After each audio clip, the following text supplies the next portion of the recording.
parce qu'il sait que son âme est en danger. Il doit crier au secours, il doit chercher la délivrance. Mais quand vous encouragez de vous complaire dedans, quand vous encouragez pour dire que c'est la voix de Dieu, mais ce sont des contre-valeurs par rapport au Saint-Esprit. Le Saint-Esprit est contre ces choses. Le Saint-Esprit enseigne autre chose, vos prédicateurs enseignent le contraire. Et c'est ça à vous acclamer sur les réseaux sociaux. Regardez vos vies. Un vrai chrétien, quand ton mari te laisse, le prochain mariage là, le mari qui t'a laissé là, il ne peut même pas s'approcher de ton nouveau mari. C'est le jour et la nuit, c'est la gloire. Une vraie chrétienne, c'est ça. Un vrai chrétien, on t'a renvoyé dans une entreprise.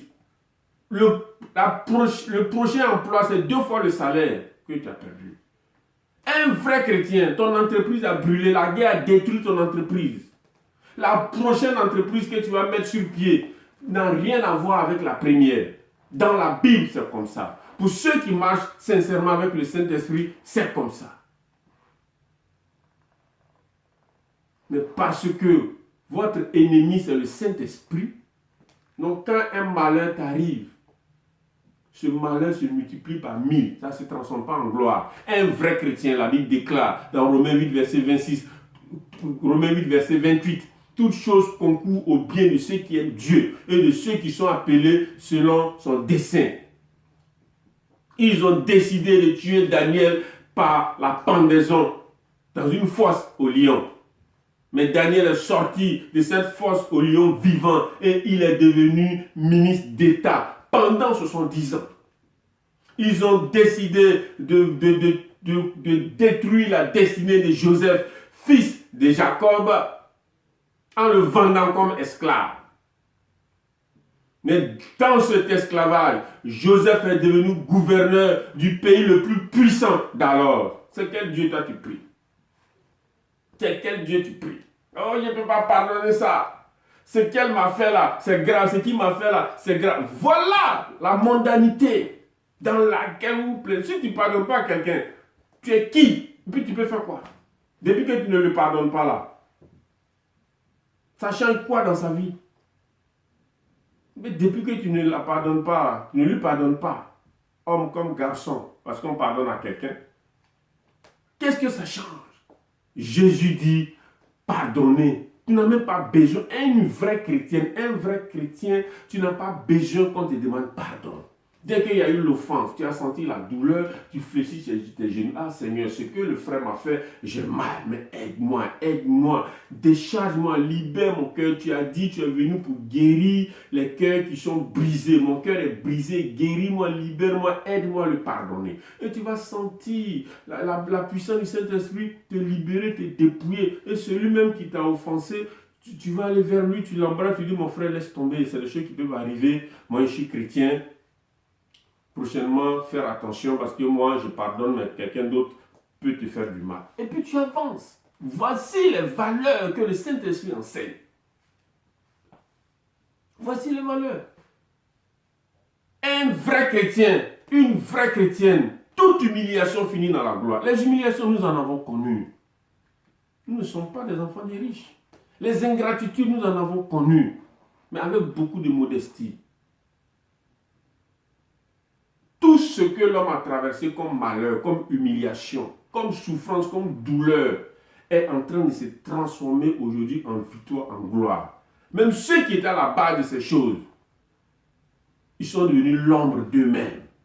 Parce que tu ne peux pas, tu peux pas avoir la victoire sur quelqu'un qui est rempli du Saint-Esprit. Pourquoi? L'Écriture déclare dans le psaume 97, verset 3, « Le feu marche au-devant de lui pour embraser tout alentour tes adversaires. » Non. Vous n'avez pas le feu du Saint-Esprit? Un mariage ne fait pas ton bonheur. La Bible n'a pas dit ça. Elle dit ton bonheur, c'est la justice, la paix, la joie par le Saint-Esprit. Nous, non. Jésus leur a dit, quand ils cherchaient Jésus, il dit non.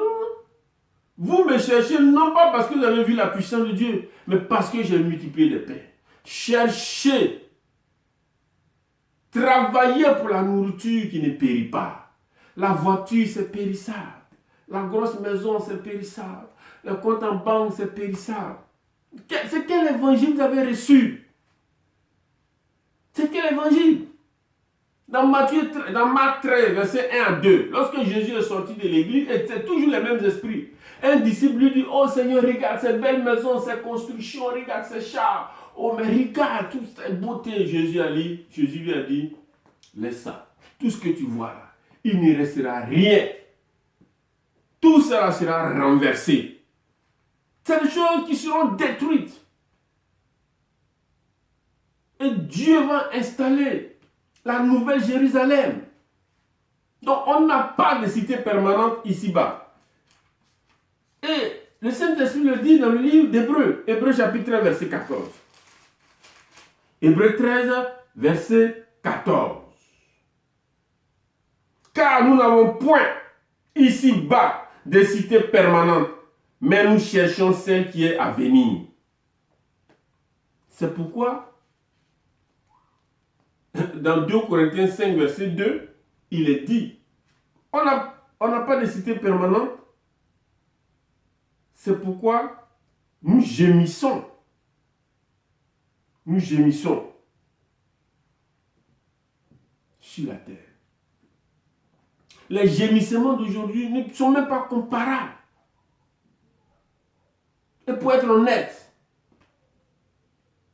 je n'ai jamais vu un chrétien qui cherche profondément à marcher dans les valeurs du Saint-Esprit. Les valeurs du Saint-Esprit sont contraires aux valeurs du monde, aux valeurs de la chair. Galates 5, verset 17. Afin que vous ne fassiez pas n'importe quoi. Ce qui te plaît là, ça ne plaît pas au Saint-Esprit. Et ce qui plaît au Saint-Esprit va finir par te plaire. C'est ça la différence. Ce qui toi te plaît, ce qui vient fouetter l'orgueil de ta vie, ce qui vient satisfaire ta chair, ce qui fait plaisir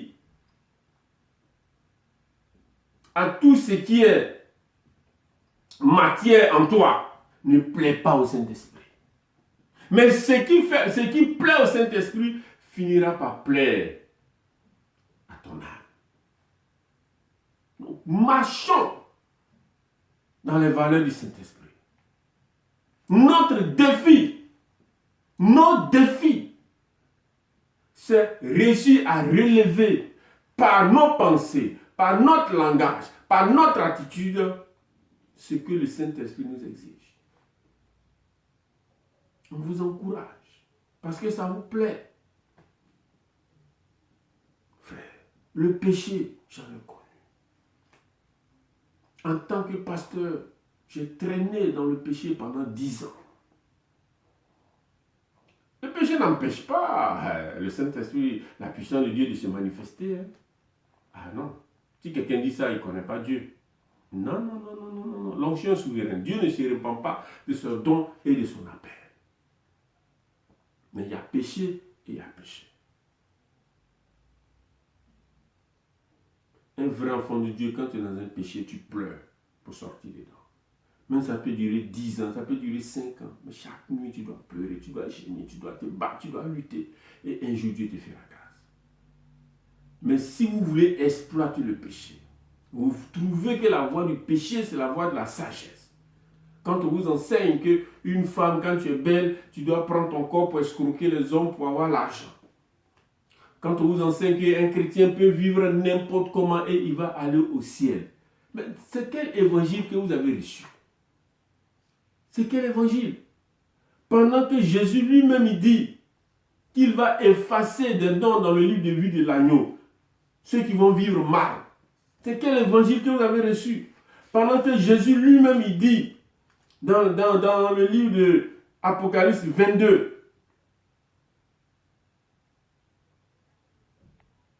Apocalypse 22, le dernier verset,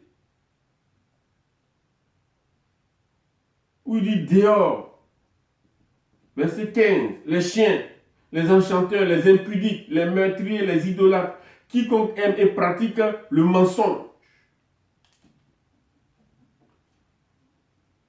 Arrêtez de faire la guerre à votre âme. Arrêtez de vous torturer. Ce qui n'est pas du nombre des valeurs du Saint-Esprit, des valeurs de l'Esprit de Dieu, ne va pas te faire prospérer. Ça va te satisfaire pour un temps, mais ça va te créer beaucoup de problèmes pour le restant de ta vie. Pendant qu'il est temps, répandons-nous et servons Dieu en travaillant pour la vie éternelle. Les choses matérielles, ça va suivre. C'est ça ma conclusion. Exode 23, verset 25. Il dit, vous servirez l'Éternel votre Dieu et il bénira votre pain et votre eau. Personne ne peut servir Dieu. Servir Dieu, c'est quoi? C'est marcher dans l'élan du Saint-Esprit, marcher dans l'obéissance du Saint-Esprit, marcher dans les exigences du Saint-Esprit. C'est ça, servir Dieu. Au quotidien, au réveil, au coucher, au bureau, partout on est concentré. On veut toujours être dans la volonté de Dieu. C'est ça, servir Dieu. Personne ne peut servir Dieu et être malheureux. Et puis Dieu n'a pas promis à tout le monde qu'ils seront milliardaires. Il fait grâce à qui il veut. Il rend immensément riche qui il veut. Et il donne moyennement à qui il veut. Et il donne petit à qui il veut. Mais quand tu es rempli du Saint-Esprit,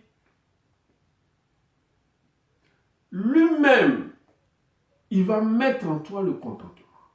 Il va faire en sorte que ce qu'il t'a donné là, tu es heureux avec ça. Tu es fier avec ça. On vous enseigne des choses qu'on ne doit pas enseigner.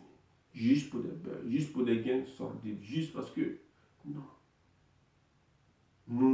Nous sommes ouvriers avec le Seigneur. Et c'était de notre responsabilité d'interpeller de toute manière ceux qui veulent suivre Dieu sincèrement. Que Dieu vous bénisse et à très bientôt.